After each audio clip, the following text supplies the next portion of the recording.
Hello guys, let's say you have finished your Legends of Runeterra tutorial, you have built your free-to-play friendly deck, you understood how the game works, you got the hang of most of the mechanics in the game, and now you actually want to start climbing. You want to try rank to see how the meta looks like. You don't understand though what you should play around and what champions are used in what strategies usually. This video I'm gonna try to give you an answer to this question. Before we start, just saying I'm not the best player by any means. I haven't been a long time player, I've played for the past 2 months, basically, and the biggest experience which I have in card games is from Hearthstone. Right now I was one damn win away from reaching Masters, I'm still pissed about that, and right now I think I'm Diamond 3 or 2, something like that.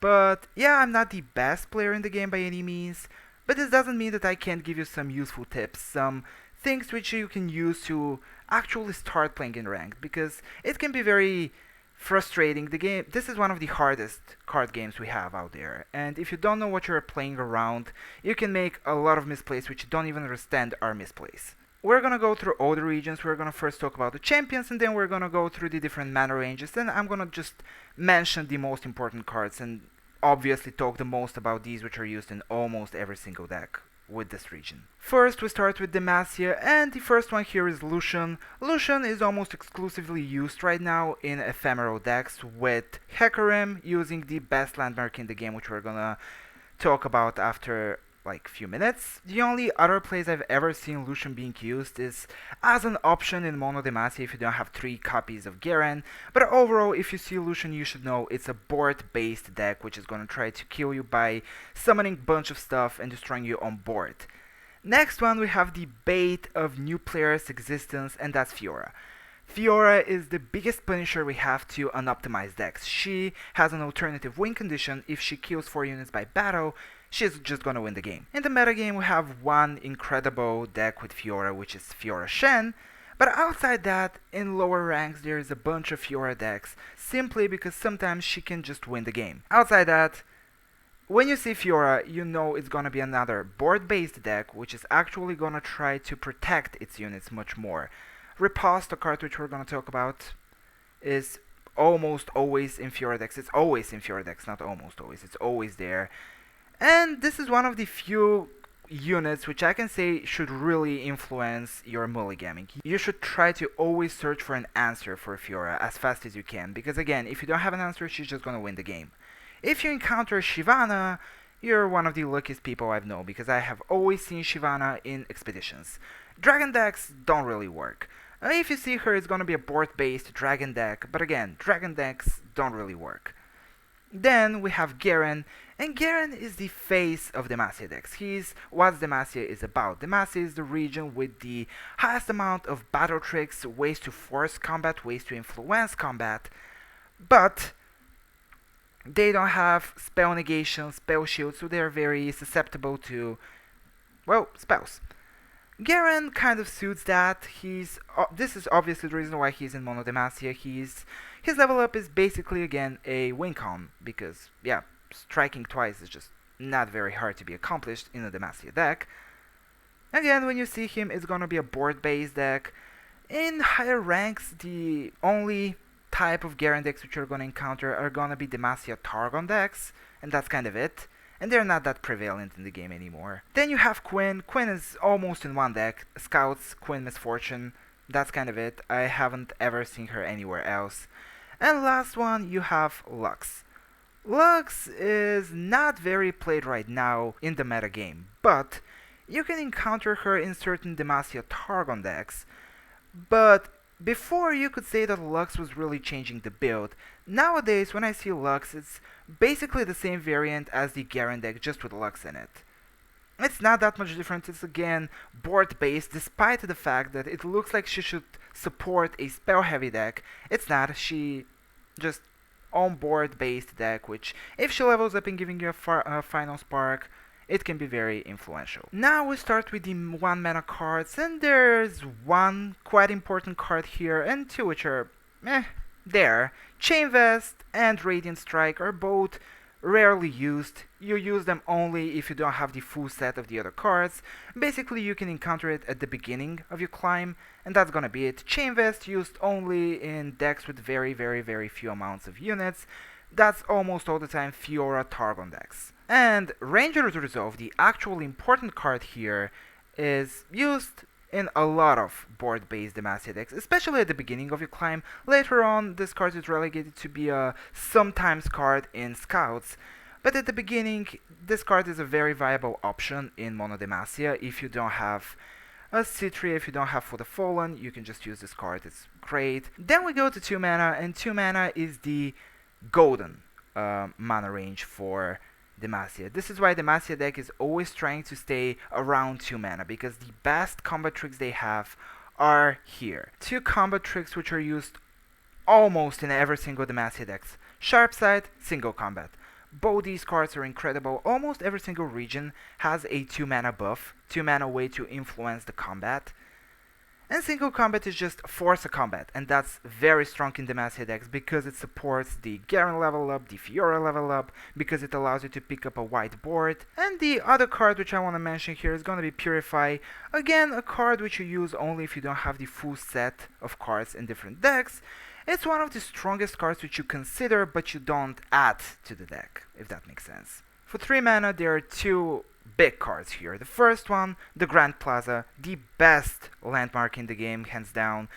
When this card was released, it spawned so many new decks. This card you can throw in every single deck and it's gonna be good. There is just no exception here. This card is the reason why certain decks started running landmark removal. When do you expect this card to be seen? Well, every single Demacia deck at this point. It can be used in Queen Misfortune, the Lucian Shadow Isles decks, it can be used in Garen decks. I'm almost certain that even Mono Demacia used this card at this point. Just an incredible card. And the second one, Relentless Pursuit, giving you another angle which you can attack the opponent from. Incredible card, used in the more aggressive Demacia decks, not used in Demacia Targon for example, but used in Demacia Shadow Isles combination with the Ephemerals, Demacia Bilgewater combinations with the Scouts. This card is again another way to pressure your opponent, and it's the best rally card we have in the game. And the last one which I want to mention is Prismatic Barrier. This card is almost only used in Fiora decks. It's only used in Fiora decks as a 4th copy of Riposte. That's quite it. You don't play around it. You just have to know it exists. Also, it's the signature spell of Lux, which is potentially important if you see a Lux being dropped. Then you may start playing around it if you have the options to. Now we go to 4 mana, and 4 mana has one incredibly important card, Riposte. Incredible card, used in all Fiora decks, used in a lot of board-based decks. Incredible card. The reason why would you run ever Prismatic Barriers is because you want a 4th copy of Riposte. Barrier can be very huge in certain matchups, and it really supports the Fiora win condition, sometimes even the Garen win condition. And the other card which I want to mention here is going to be Standalone. Standalone, only used in Fiora Targon decks, that's kind of it. Still, if you see your opponent playing very small amount of units, you have to know they run Standalone. If they run, for example, only Mentor of Stone, Sparklefly, Zoe, Fiora, which you're gonna see only Zoe, Fiora, then they run Standalone. Especially if they open with Sparklefly turn 2, then you have to try really hard to take away the Sparklefly to not get buffed. 5 mana we have Concerted Strike. The best, I would say, removal which Demacia has access to. Again, Demacia doesn't have that much removal, they have just ways to force battles and ways to influence combats. That being said, this card is a staple in every single Demacia deck. It's an incredible card, probably not used in Mono Demacia. I'm sorry, not every single Demacia deck. Kill me. And the second card, which I really want to mention here, is going to be Radiant Guardian. Radiant Guardian is a card which is almost always used in Demacia Targon decks. And you can really play around that. If you see your opponent really trying to keep 5 mana for a unit open, you can try to take advantage of that. You can try to develop not attack. This really depends on what kind of deck you play. If you're playing a hyper aggressive deck, you really can't afford to do that. You have to really calculate how punished are you gonna be if Radiant Guardian actually comes down. But Radiant Guardian is part of the reason why single combat Concerted Strike sees that much play. These cards synergizes amazingly with lifesteal units. Not only Radiant Guardian, but also Solaris Sunforger, a Targon 4-drop which has lifesteal if it's Daybreak Summon. 5+ mana, it has only one card which we really want to mention here, and that's gonna be Judgment, the Garen signature spell. Yeah, it's not used as much as you might think of. It's the only AoE removal which Demacia has access to, but it's very counterable. If you can kill the unit, the opponent unit which Judgment is cast on, you basically nullify 8 mana from your opponent, and that's just a blowout.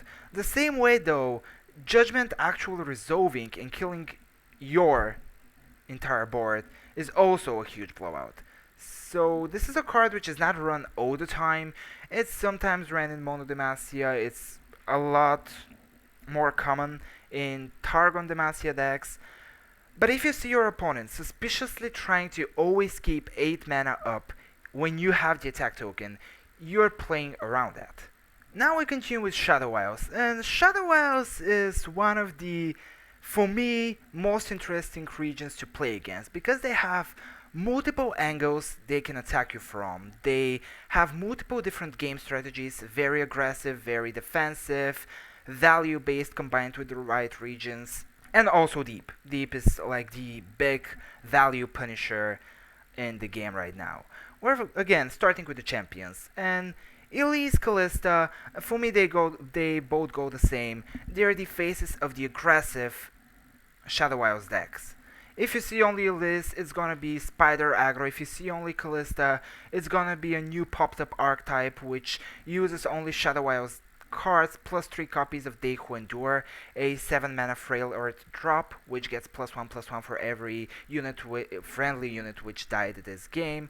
Basically this is a deck which uses a lot of small combo synergistic cards like Ravenous Butcher plus Cursed Keeper and cards like that, but if you see them both combined, it's gonna be fearsome aggro, and that's perhaps the trickiest deck to play against right now, because it's taking advantage of the keyword fearsome.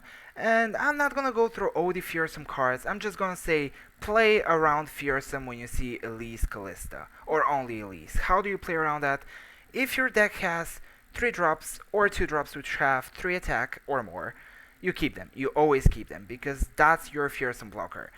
You always keep your removal spells unless you are a hyper aggressive deck which can out aggro the fearsome, which is possible. For example, if you play Draven Jinx or something like that. But again, we look at this from the perspective of a new player, a player who is trying to understand the most common strategies and how to play around them. So you probably don't have all the epics and legendaries champion cards. So you probably don't have all the epics and the champion cards to play a Draven Jinx deck yet. That's quite it. Then we continue with Maokai. Maokai is used only in deep decks. Maokai Nautilus, deep decks, we're gonna get to them when we talk about Bilgewater. That's quite it. Nocturne, I have ever encountered him in one deck exactly, Diana Nocturne, which is an aggressive Nightfall deck. That being said, he's really rarely used because even those Nightfall aggro decks are switching to Zoe Diana. He's an option there. If you see Nocturne, you should know it's a aggressive deck. Thresh really doesn't see as much play as he should. He's basically used in control decks. Very, very, very slow control decks. Or, alternatively, if he's paired with Hecarim or Kalista, I've seen that, it's an ephemeral deck. Now though, Thresh sees very little play, so I wouldn't think about him that much. Hecarim on the other side is used in all ephemeral strategies. He is incredible card there, he's the card which you build the deck around there, and you should know 6 mana is probably gonna be Hecarim. You should have an answer to Hecarim, because if you don't, leveled up Hecarim can OTK you with 1 attack. Unironically, he can spawn the Ghost Riders, which are gonna revive the Shark Chariots, and it gets quite ridiculous from there. Going to 1 mana, I already talked about the Fearsome mechanic. This includes the whole Misrate package, basically Misrate, Raid Caller, and Risen Mist. And this includes the Fearsome Spiders, the Skitter, Frenzied Skitter, the Arachnoid Horror. But another thing which Shadow Isles excels at is 1 damage pings. They have multiple ways to ping you for 1 damage in different mana ranges, and take advantage of that. The newest card in this regard is Go Hard. Go Hard card which got nerfed in the last balance patch, not as used as before, but still a very very strong card, used only in Shadow Isles Bilgewater decks, but also Withering Whale. Incredible card which sees play in almost every single Shadow Isles deck. It's a great defensive tool because it actually restores your health by 1, and is also summoning a blocker for you. Incredible card in aggressive decks because it allows you to influence the board and summon a spider, which can be very, very positive for you if you have Elise on board. Another card is Unspeakable Horror, not as used as Withering Whale for sure, but still an incredible card which right now I think is used in the aggro Kalista deck. If you see only Kalista, you can expect a Unspeakable Horror card, which is sometimes used in Nocturne decks if you ever see a Nocturne deck. Another great way. There are also more expensive ways for them to AoE ping your board. Basically Withering Whale, we're gonna get to it because I really want to emphasize on these more expensive Shadow Isles control tools, because you have to play around all of them at the same time, which is very very hard. In terms of 1 mana, there is only one more card which I have to mention here, Mark of the Isles.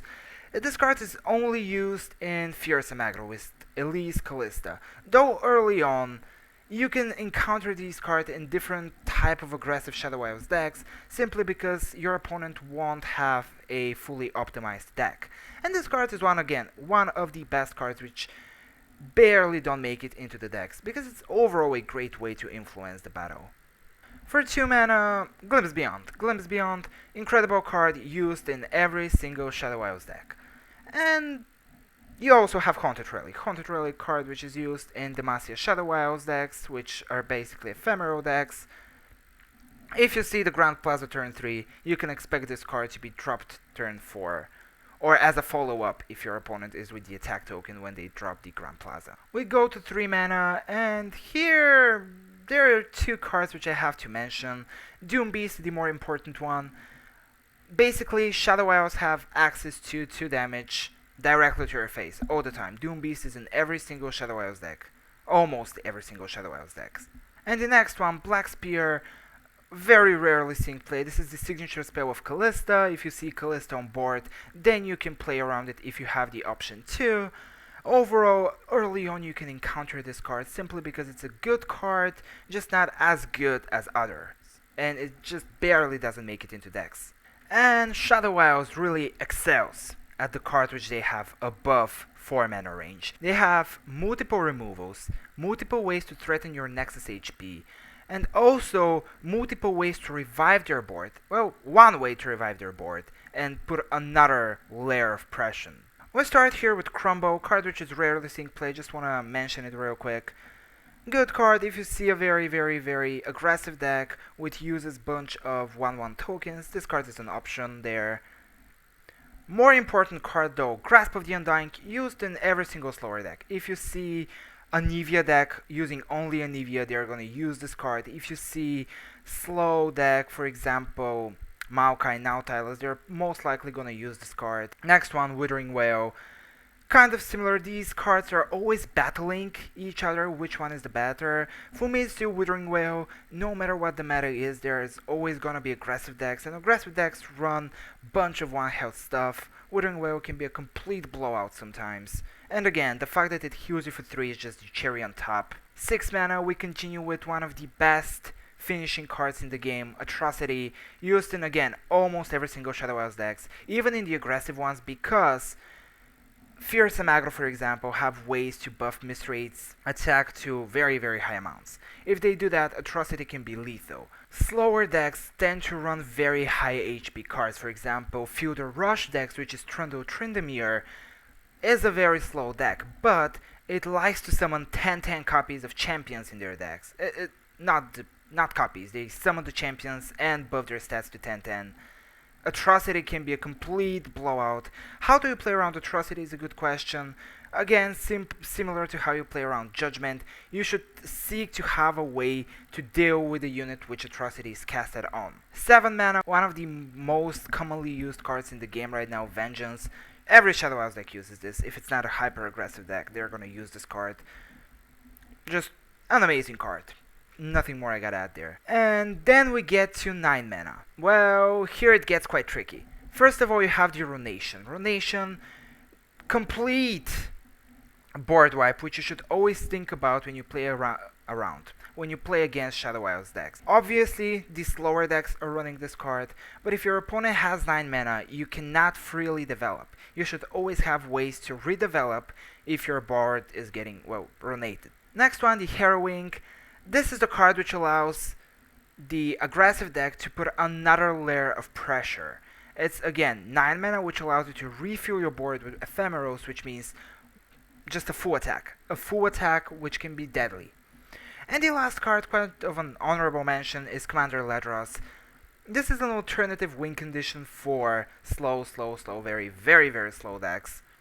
Not as used as it has been in the past, just, well, know it exists.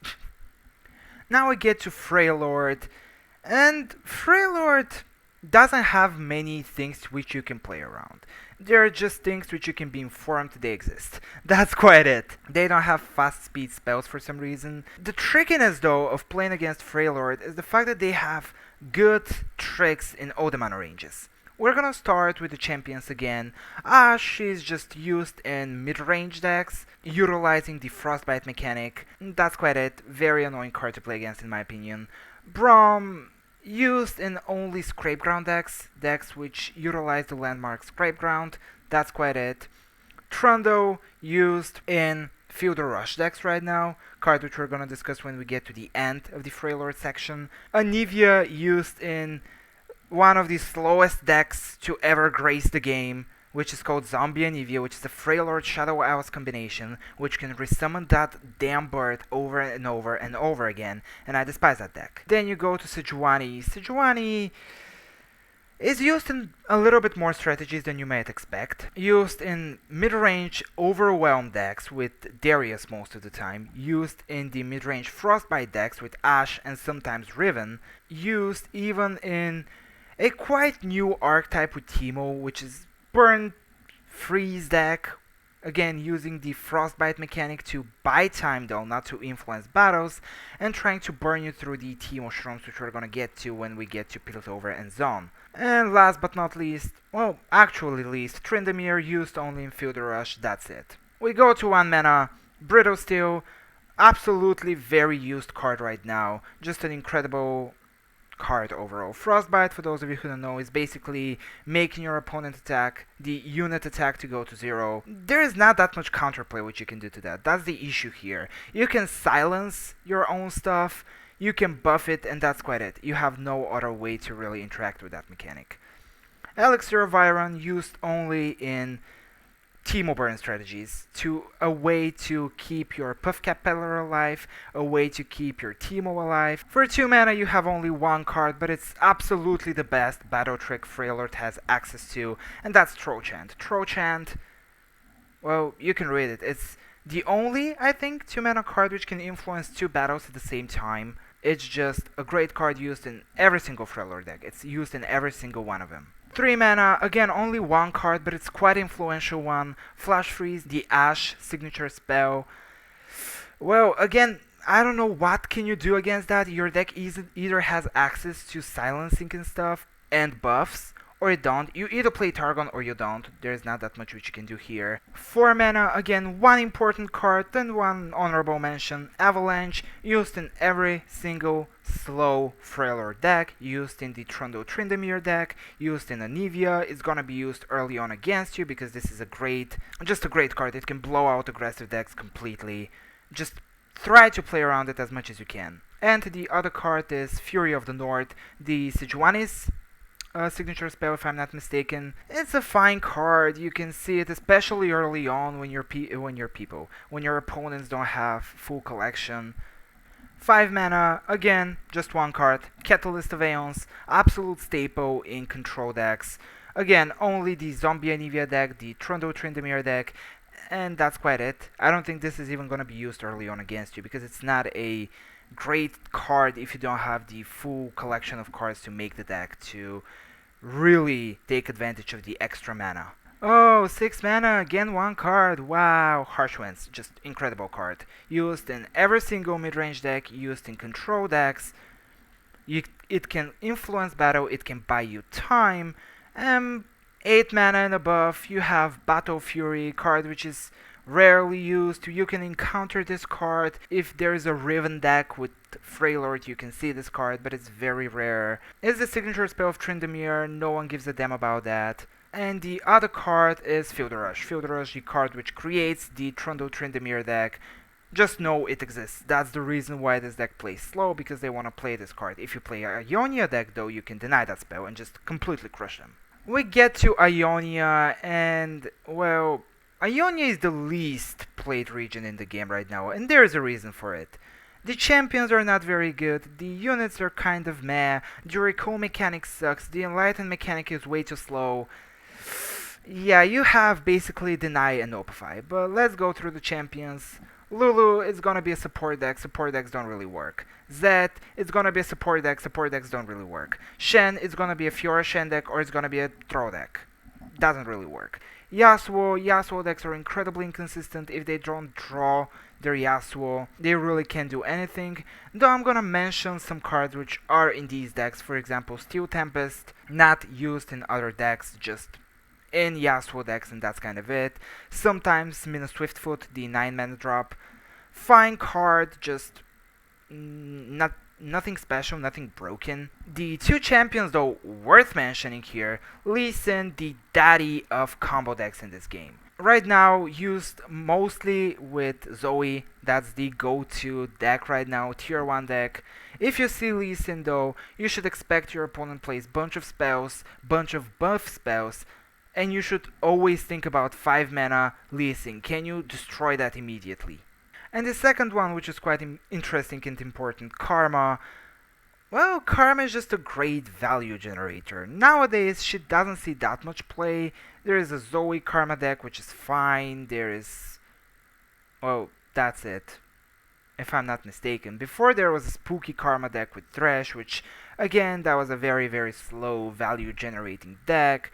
Now, if you see her, it's a slow deck. That's all I gotta say. At 1 mana, you go and see absolutely nothing. At 2 mana, you go and see 1 card, Opify, wow. Play around Opify, that's a great card. At 3 mana, you go see absolutely nothing. At 4 mana, you go see Deny, wow. Again, play around that card. If you see a Ionia deck, it's gonna run this card. Also, jokes aside, Concussive Palm is a card which is sometimes used in Lee Sin decks. It's always gonna be used with Karma decks, it's used with Yasuo decks. Just a good card. Guess what, at 5 mana you go, see absolutely nothing. Will of Ionia is a card which used to see some amount of play, not anymore. 6 mana, nothing. 7 mana, absolutely nothing. Over 7 mana, again, nothing. Now we go to Piltover Zone, and... well, this is a region which basically follows one simple theme. It has multiple ways to deal damage to either your face or your units. They don't have ways to buff their units, they don't have ways to heal their units for the most part. We start with Teemo. I hate Teemo decks, but they're basically burn decks. They have multiple ways to shuffle shrooms in your deck, and you have to try to end games against Teemo as fast as possible. Then we continue with Ezreal. Ezreal is the representation of spell-based burn decks. He's used right now in 2 combinations, with Draven, incredible deck, tier 1, and with Swain, another very, very strong deck. Then we continue with Jinx, and Jinx is used in only 1 deck. Discard aggro with Draven. That's it, nothing else. Then Victor, nowhere. Absolutely nowhere. This card is weak. Don't even think about him. Next one, Heimerdinger. value-based decks, but they're not that prevalent in the meta right now. Heimerdinger Zoe is gonna be a deck which is a bit slower, but is gonna generate a lot of resources with spells transformed into machines by Heimerdinger's ability. If you play against Heimerdinger, just try to have an answer for him when he gets dropped for 5 mana. It's gonna be much easier than dealing with a Lee Sin. Guaranteed. Vi used to see play in Heimerdinger decks with like Vi, but nowadays she doesn't see any play. She's a fine card, but I'm not even exactly sure what kind of strategy is she supposed to go in. Probably to buy time in slower strategies, but I just never encounter her anymore. Now, just mentioning the cards which you should at least know exist. Thermogenic Beam, card which is used a lot right now in burn decks with Teemo just because it buys time, and slow burn decks with Draven Ezreal or Swain Ezreal just because it buys time and helps Ezreal to level up. 2 mana, very important Ballistic Bot. Ballistic Bot is one of the best new cards from the last expansion, and there's a reason for it. This card fits right into many decks, included but not limited to Teemo burn decks, slow burn decks, and augmented decks if you think they really exist. If you see a Victor deck, it's always gonna include that card, but you're never gonna do that. Mystic Shot, used in almost every single Piltover and Zone deck, just very strong card. As I've said, every single region has something to do at 2 mana, something which is a little bit overpowered considering the mana cost, because for example, Get Excited, a card which we're gonna discuss later, is 3 mana deal 3, but also it wants you to discard a card, which should be a downside. It really isn't that big of a downside, but it is. Mystic Shot doesn't even have the downside, and again, deals 2 for 2.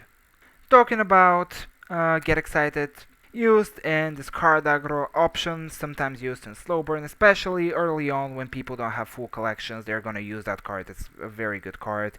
Used sometimes in Swain decks, just a great card. Also, Hexcore Foundry, Puffcap Peddler, these cards go hand in hand. Part of the Shroom package with Teemo. Annoying, but it's a deck. 4 mana though is a very important mana for Piltover and Zone. They have a lot of very strong options here.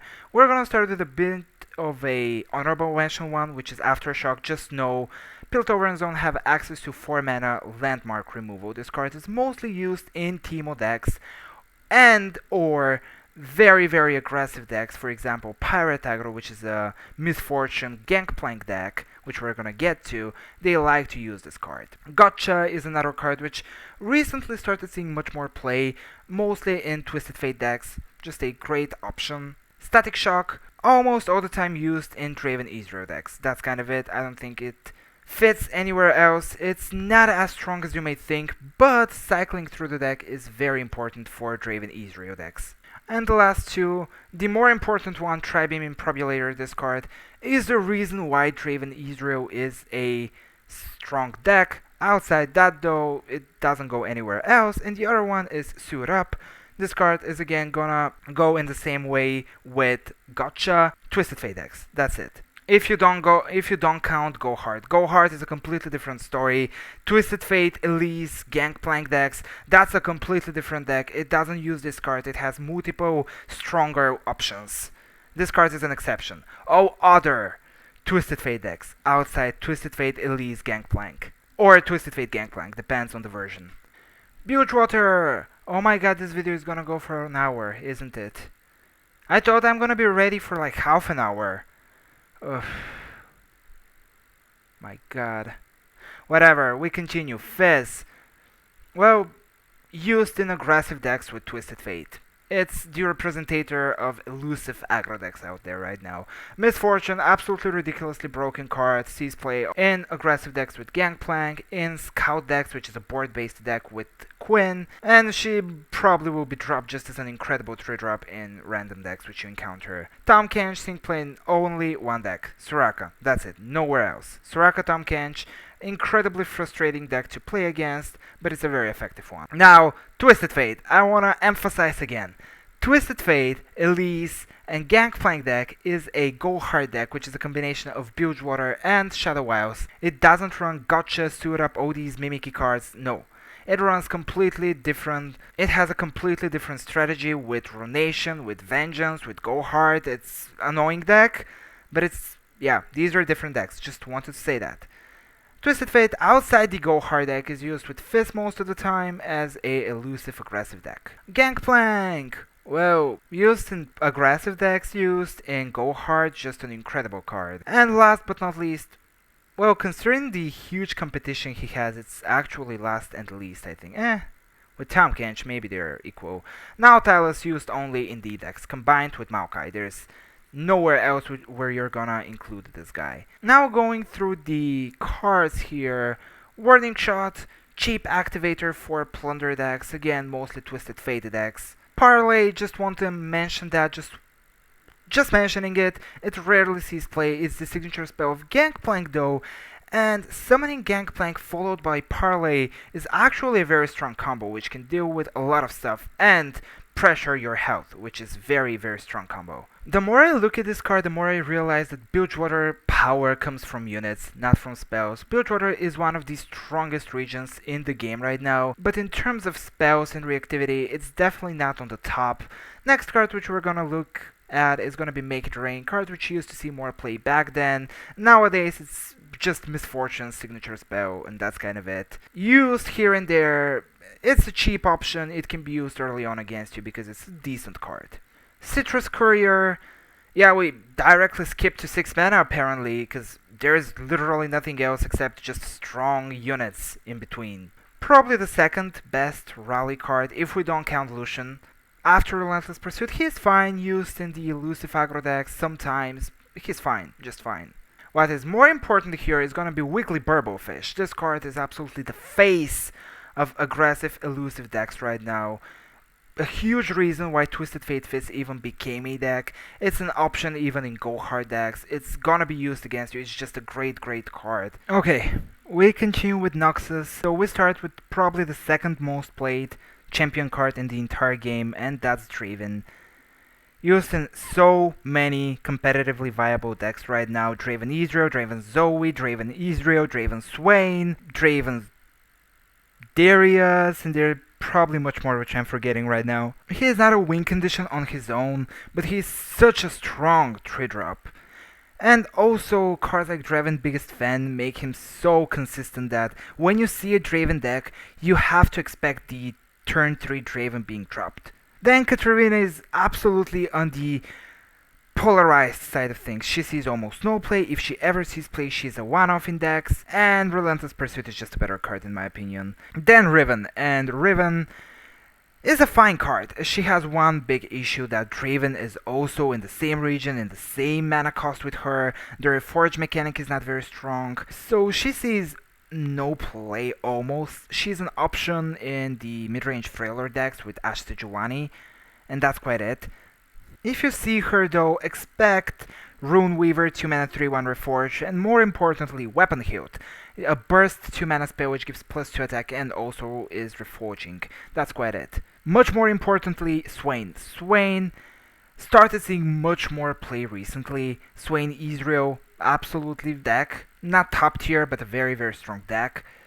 Which is quite reminiscent to Draven Ezreal, just a bit less consistent, I would say. What you can just take as an information when you see Swain, you can be absolutely sure there is going to be the Leviathan, there is going to be Ravenous Flock, and Arachnoid Sentry. That's quite it. Then Vladimir. Vladimir sees no play. Just know. If you see Vladimir, it's going to be a Scrapeground deck, but even Scrapeground decks don't really run Vladimir because he's that weak. Then Darius. Darius is the face of mid-range Overwhelm-based decks. Very basic, but incredibly effective. Mostly I see him paired up with Sejuani. Noxus is the aggressive region in the game. Now when we go to analyze the cards, I'm gonna talk about mostly the reactionary spells, but overall Noxus is the core region for aggressive decks. Almost all the top tier aggro decks are using the Noxus region. You have Discard aggro, you have Pirate aggro. 1 mana, I've talked already, Ravenous Flock, incredible cards he's play in every single Swain deck he's playing Draven Ezreal. When you see these type of decks, you should know there's a Flock, there's also an Arachnoid Sentry. 2 mana, there are 2 important cards, kinda, Brothers Bond, this card is only in Darius decks. And Tariq Draven, which is a new deck which sees very little play and it's not very strong, but I have to mention it. Weapon Hilt, already talked about it. If there is a Riven, there is gonna be a Weapon Hilt.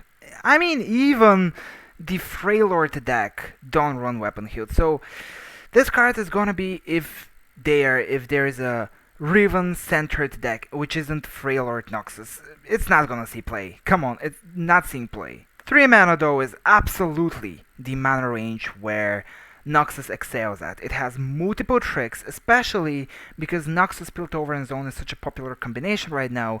3 mana is a very, very, very scary place to be against a Noxus deck. Starting with Culling Strike, this card sees play only in Freylord Noxus decks. It was an option before in slower Noxus decks, for example Draven Ezreal, Swain Ezreal, but not anymore, I would say. There should be a special section for the Freylord Noxus cards, because there are certain cards which are used only in this type of combination, for example Trifarian Glory Seeker, for example Reckoning. These cards are used only in this type of shell. Culling Strike goes the same way. Death's Hand, great card, used in Swain decks most of the time, used in all aggressive Noxus decks. Might be just an honorable mention. Used in Overwhelm decks, Darius Sejuani, that's it. Noxian Fervor, great card, used in aggressive decks, that's it, nothing more. Noxian Guillotine, option in Swain decks, option mostly in Draven Ezreal decks. Probably you will see it early on just because your opponent won't have full collection. Scorched Earth, well, great card, used in Swain decks, used in Draven Ezreal. It's gonna be used in everything actually, it's one of the best landmark removals we have in the game. Vision, used in Draven Jinx, that's it. Great card used in Draven Jinx. Whirling Death though, this card is a very tricky one.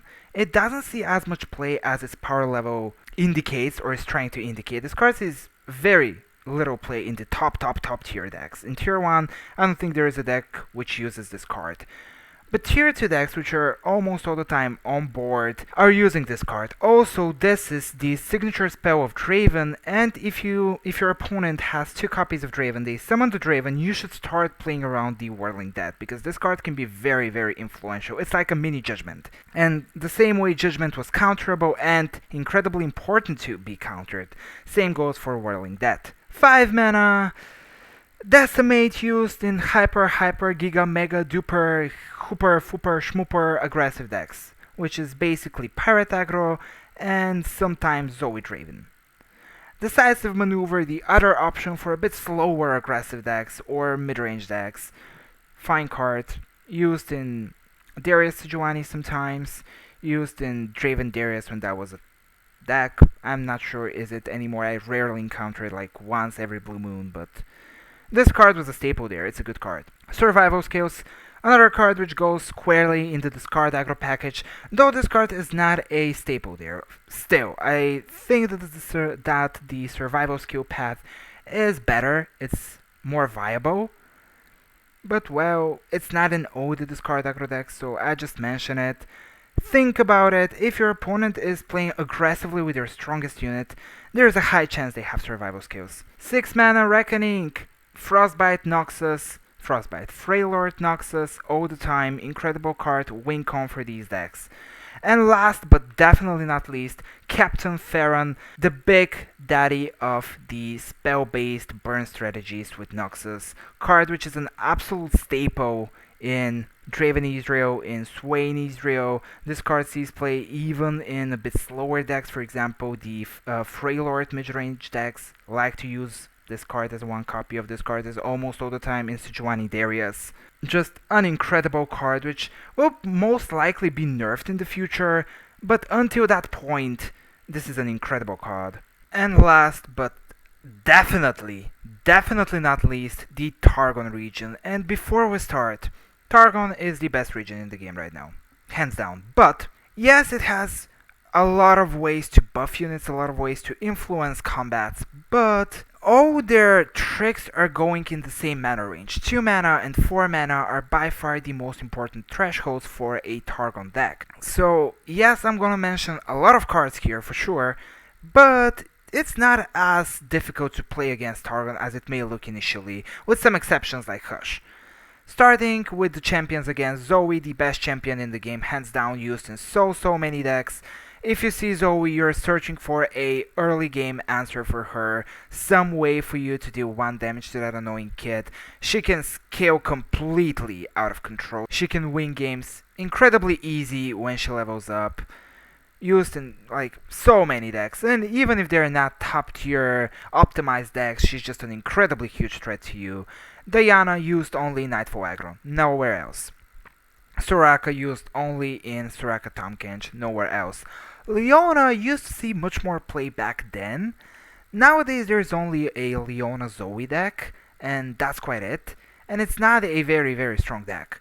If you see Leona though, you can expect cards like Ravoon, the big daddy of the Daybreak package. You can expect all the Solari cards, almost Solari Warrior, Solari Shield Barrier, Solari Sunforger. These are the cards which are basically forming the Daybreak package. Taric, no, just no. Don't play Taric, just don't. Taric is used only in Taric Draven, that's it, nowhere else. Very weak champion card. He needs some sort of rework, in my opinion. His level up condition is very hard to achieve. It's not a true win condition. You have to run him with very underwhelming cards in order to take advantage of him. If Zoe is the mommy of early game, then Aso is the daddy of late game. Every single deck with Aurelion Soul, use Eclipse Dragon plus Aurelion Soul, and you're gonna outvalue every single deck in the meta game right now. It's an incredibly strong card which sees not as much play as you may expect because it's not a control value meta, but still, Zoe Aurelion Soul, incredible deck. I'm personally right now experimenting with Zoe Aurelion Soul with the Shadow Isles, not with the Demacia region, and to be honest, it works quite well for me for now. Also, before so much more play with Garen, that deck is quite brushed aside at this point, but still, with Lux also, common combination with Leona back then. 1 mana, nothing too important. What is more important though is go to 2 mana, and 2 mana, that's gonna be a long one, starting with Guiding Touch. Guiding Touch, Heals 2 can be actually very important thing in certain matchups. Noxus region is a region which really wants your stuff to be damaged, so they can excel using Flock, using Scorched Earth, using stuff like that. Guiding Touch can completely nullify these spells, which is very important. Obviously, Healing 2 can be impactful in combat, but rarely. What is much more impactful are the next 2 cards. Hush, Pale Cascade. These cards are in every single Targon deck. Ridiculously strong cards. As I've said, every single region has 2 mana way to influence the battle. Maybe not Bilgewater, but I'm not sure about that. Pale Cascade is the strongest one.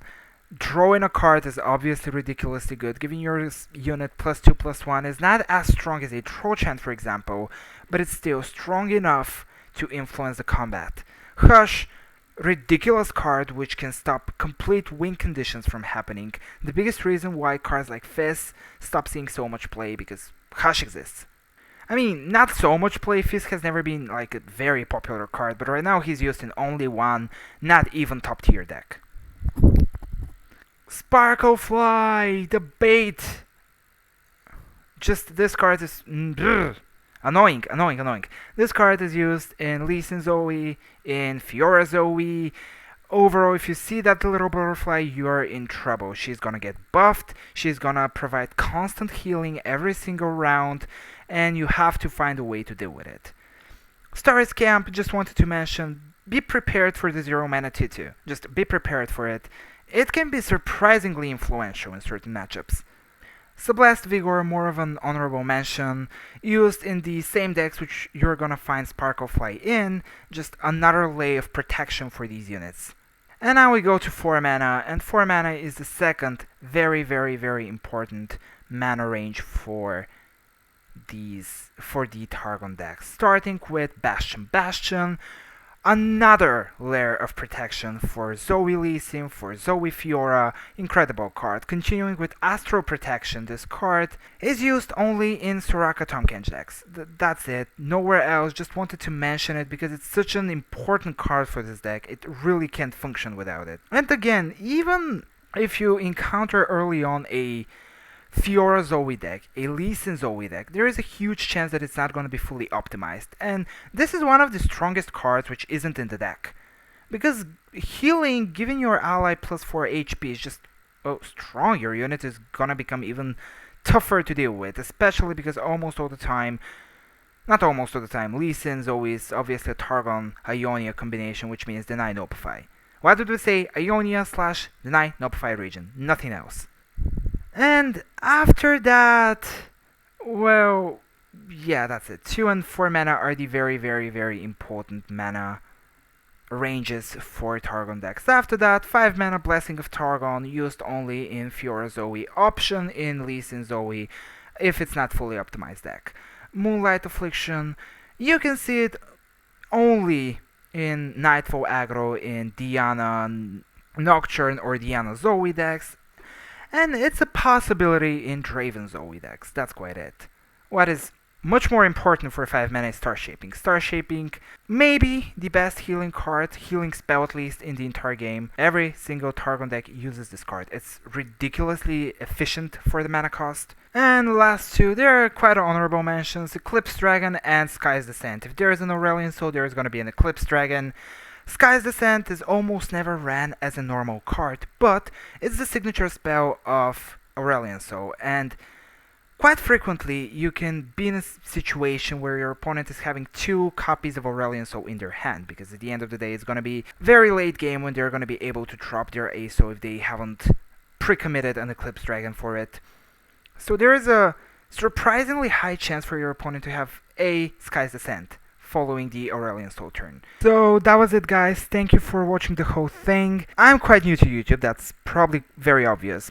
This is my first Legends of Runeterra video. I really enjoyed the game, and I really want to continue making videos about this game. I have an idea for the next one, don't want to spoil too much. Again, thanks for everybody who has watched the whole thing, and I really hope we're gonna see again in the next one.